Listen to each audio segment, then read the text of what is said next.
Hi, you're watching Teen Kids News. I'm Lila. Let's begin with our top story.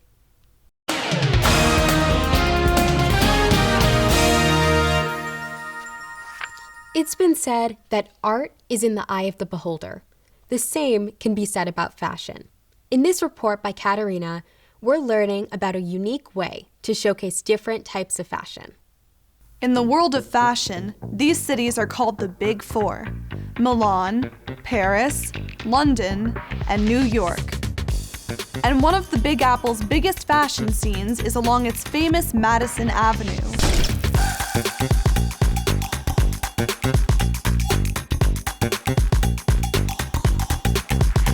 So it's no surprise that this street was the perfect location for the School of Visual Arts to stage a rather innovative fashion display. Art History 101, A Brush with Fashion, is an exhibition that my students have done on Madison Avenue. Lucky to do it on Madison Avenue, one of the greatest streets in Manhattan. Block after block, you can see tall plexiglass cases containing dresses that range from the unusual to the very unusual. Each dress is done in a particular style of design. To be clear, these aren't meant to be worn, but to demonstrate a type of art. My name is Bina Stanga, and my major is graphic design at the School of Visual Arts. So this is a dress that is based on the pop art movement.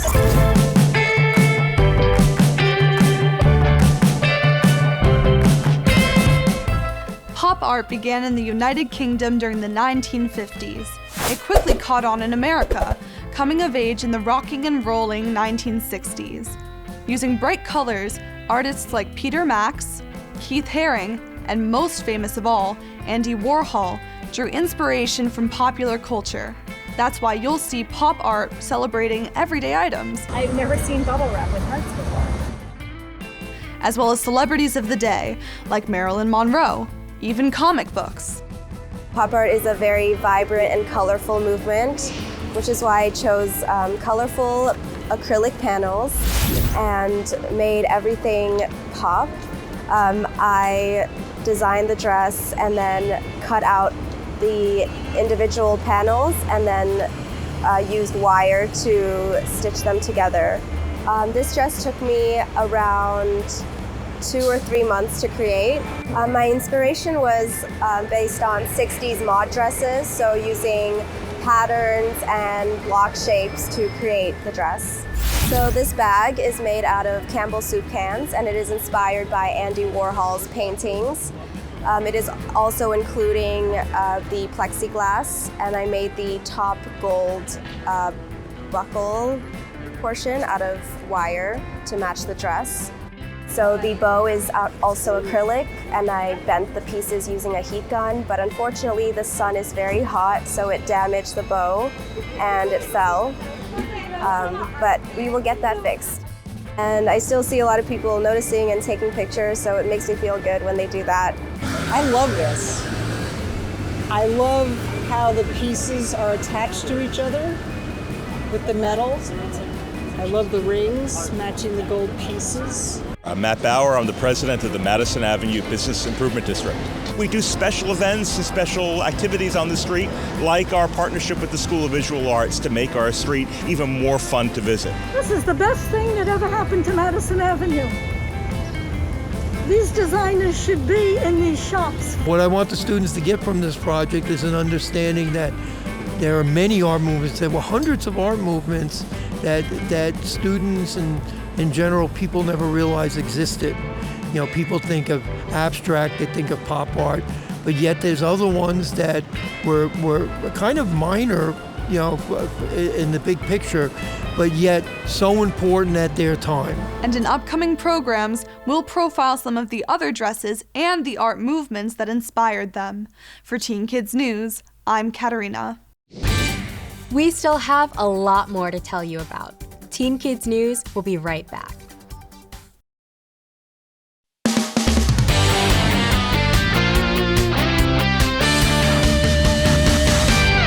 For those of us planning to go to college, Which colleges to apply to is probably one of the biggest decisions we'll make in our high school years. Benjamin gets some advice on how to make that choice. It seems like we're always being ranked. Whether it's grades for tests and essays, SAT and ACT percentiles, first string or second string in sports, and so on. Wouldn't it be nice to turn the tables and be the ones doing the rating? That's exactly what the Princeton Review asks students and their parents to do. Back with us is Princeton Review's editor-in-chief, Rob Franek. Rob, tell us about the rankings. Oh, sure. Well, every year we ask current college students to answer questions in various categories, which are broken up into 50 different ranking lists. We want to know, of those 50 lists, what are the 5 most searched by high school students and their parents? I bet I can guess the top list.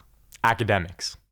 Without question, a very popular category are all of the ranking lists that we have in the academics category, but specifically this ranking list. Professors get high marks. Number 1 on that list this year is Sarah Lawrence University. It's in Bronxville, New York, directly out of New York City. It is a fabulous school, small school, about 1,200 students, but it has an 11-to-1 student to faculty ratio. Speaking about numbers, with schools getting more and more expensive, financial aid is more and more important, isn't it? Absolutely. We do a survey of college-bound students and their parents. It's called College Hopes and Worries. The number one worry for students and their parents is assuming too much debt to pay for college. A very close second is that students will get into their first-choice schools, but families wouldn't be able to pay for it. So we know that financial aid and cost of college is supremely important to students and parents. I see. So who offers the best aid? Oh, this is a fabulous school, and it's called Washington University in St. Louis. That's called WashU for most students and parents. It is an amazing school academically, incredibly competitive, but they are doing the near impossible, which is to not make students and parents mortgage out their futures to pay for school. Their average amount of gift aid for students, money that you don't have to pay back, is about $54,000 a year. That's some serious financial aid. Moving on. Napoleon famously said that an army marches on its stomach, meaning that food is important for soldiers to be successful. The same can be said for college students, right? Absolutely. Our best campus food list is one of the most popular ranking lists that we put out at Princeton Review for good reason. Students want to know that not only are they going to be challenged in the classroom academically, but they're going to be well fed throughout. And campus dining right now on college campuses is about educating students from sustainability, local, thinking about delicious food as well that's going to complement their studies. So it's incredibly important. So what school gets a 4-star review? Actually, it's been in this spot 6 times consecutively. It is well-deserved. It is the University of Massachusetts at Amherst. It is the flagship school for the University of Massachusetts system. It is a big school, 24,000 students on campus. But again, they focus on sourcing food locally. There are 4 dining halls on campus, many different cafe options, 2 food trucks as well. Food and premier dining is front and center at UMass. Another category that's front and center is quality of life. What does that mean exactly? Well, it's a couple of different things. Again, we go back to our student survey and we look at questions and answers from a couple of different categories. The beauty of campus, safety on campus, and then overall friendliness of students. What school qualifies for best quality of life? Again, back into the number 1 spot is Vanderbilt University. Vanderbilt is in Nashville, Tennessee. It is an exceptional school academically, but again, thinking about what students are doing outside the classroom and their overall quality of life, it again earned the top spot. And the 5th category schools are judged by is career services. Incredibly popular. When we think about career services, it is number 1, Bentley University, a couple miles outside of downtown Boston. It is a leading business school. It has exceptional internships, jobs, and of course, resume building for students. 97% of Bentley graduates will get a job upon graduation. Wow. Were there any surprises in the survey? Well, there's a couple of different things that I think are important that students and parents are talking about all the time. The value of their college degree and their education that they're earning, and the dollars that they're spending to earn that degree. Incredibly top of mind for students and parents. And let's also talk about the value of career services. We noted on Bentley before, but are students going to get internships while they're actually in college, and then jobs upon graduation? Super important. Absolutely. By the way, we have our own list here at Teen Kids News. It ranks our guest experts, and you head that list, Rob. You guys are too good. You're top on my list as well. Thanks. See you again soon. Good to see you. Whether it's friendly professors, financial aid, quality of life, or other rankings, what matters most in choosing a college is really up to you and your family. But this should take some of the pressure off. Surveys show that most college students are happy with the school they choose. Of course, if you find you're not happy, you can always transfer. Choosing a college isn't an unbreakable commitment. What's most important is finding the school that's the right fit for you. I'm Benjamin for Teen Kids News. We've got to take a short break, and then we'll be back with more Teen Kids News.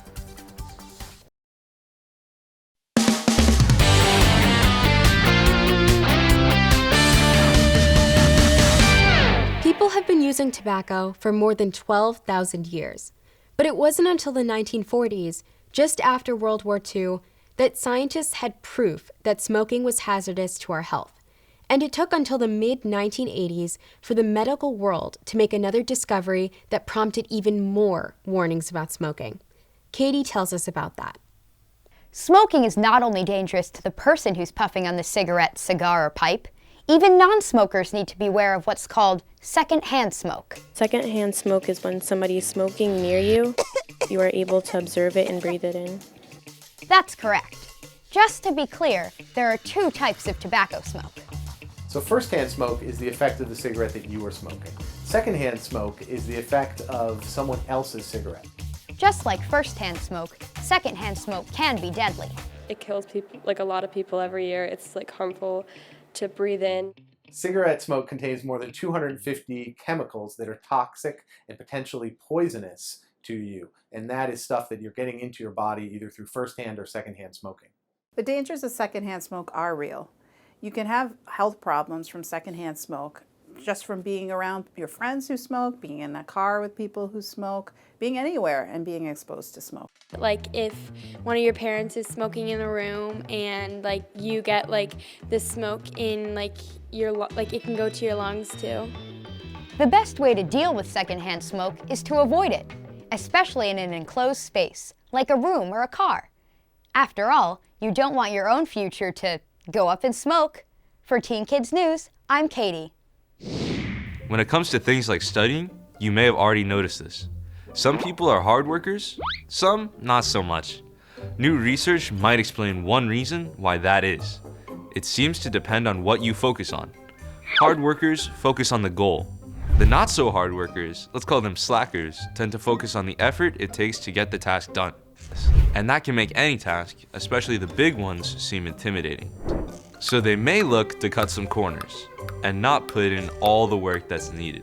So here's the secret to success. Always keep your eyes on the prize. For Teen Kids News, I'm Brendan. Want to impress your friends? The next time you see a hashtag, call it by its official name, Octothorpe. But you need to be cool about it. The trick is to just kind of slip it into conversation. As in, silly me, I posted without an Octothorpe. Isn't it amazing how much you learn watching Teen Kids News? When it comes to state flags, Louisiana holds the record. I'll tell you just what that record is in Flag Facts. Teen Kids News will be right back.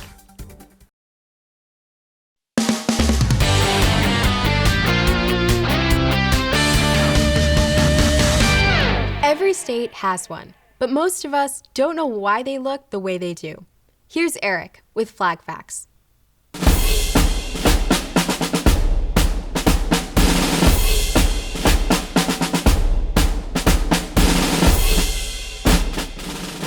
Louisiana holds a unique record. Since the first Europeans arrived, 10 flags have flown over the territory. That's more than any other U.S. state.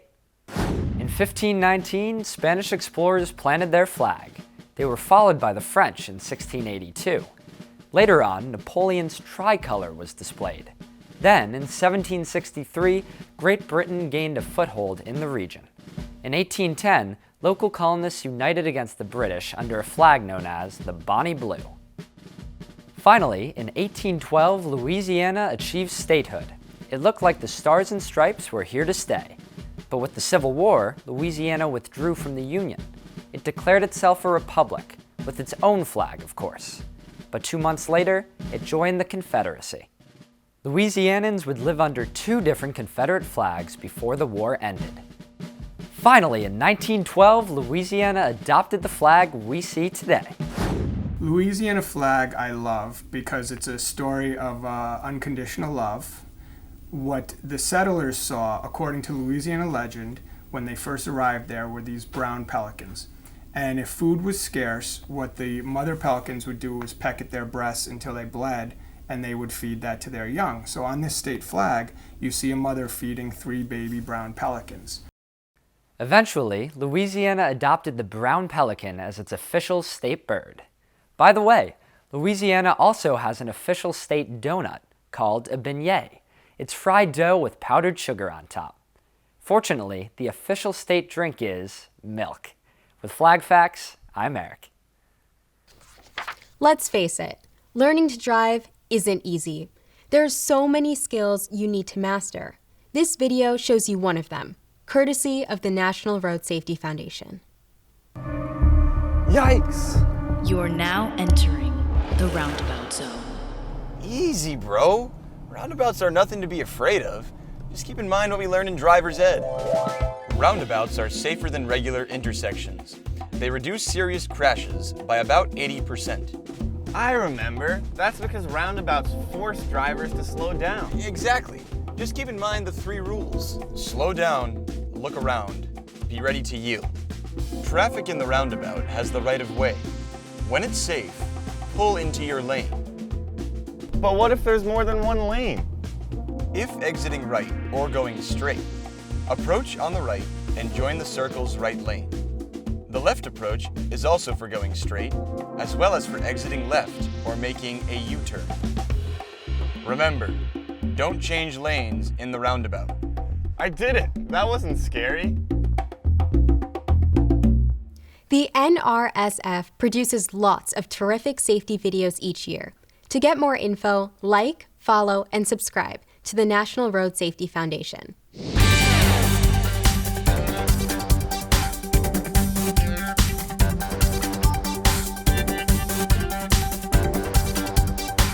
You won't want to miss what's coming up next on Teen Kids News. Trust me.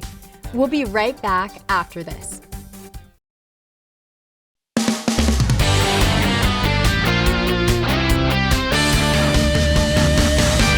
They can't talk, but they can make themselves understood, if you know what to look for. Brandon continues our series on dog body language.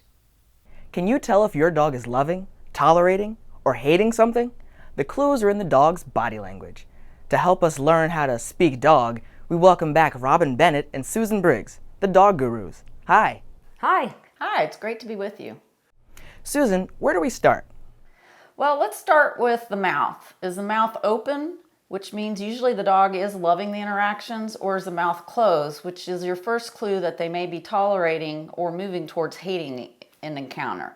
The other thing is, when we get uncomfortable, we kind of have signs that we're stressed a little bit. Well, so do dogs. So they may lick their lips or they may even yawn. Those are clues that the dog may just be tolerating the situation that they're in right now. Robin, how about when dogs jump on you? Does that mean he's happy to see you? Well, if you just came home from school, it might mean he's just happy to see you. But if he's in a new environment and he's jumping on you a lot and you've been with him the whole time, it might be him saying, hey, I really need help. Can you get me out of here? It might mean that he's really starting to get upset with the situation and wants to go home. Susan, let's talk about sniffing and scratching. Do they have special significance? Well, they do, and it can mean that the dog just has an itch with a flea or he's smelling something interesting, but sometimes you'll notice that your dog may sniff or scratch when you know he doesn't have those things. And what it can mean, it kind of goes back to those stress signals that they're uncomfortable and really trying to determine if this situation is safe or not. So it's really a sign that they're a little bit uncomfortable. Robin, if your dog is signaling it's not comfortable in a situation, what can we do? Well, one of the easiest things to do is just move some distance between you and your dog and whatever it is that might be scaring him. So just back away or take him down the street a little bit. Another thing you can do is if you can't get away, you can just step in between your dog and whatever it is he might be afraid of. So those are 2 really good options. If you happen to have something really fun or tasty that your dog can play with or eat, you can try that too. So try just distracting your dog. Get him to do something else. Take some treats from you, throw a ball for him, run around and play with him. Just get him to think about something other than what is worrying him. All right, great advice. Thanks, Susan and Robin. You're welcome. Thanks for having us. It's great to be here with you. One of the best quotes about dogs comes from the American writer Josh Billings. He said, "A dog is the only thing on earth that loves you more than he loves himself." Next to your parents, of course. Anyway, a dog's love is a two-way street. You have a responsibility to treat your dog with love and respect as well. When you fly, where do you prefer to sit?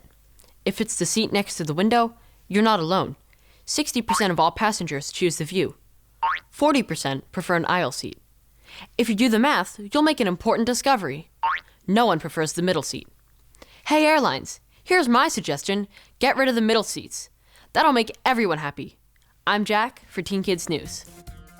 Well, that wraps up our show for this week.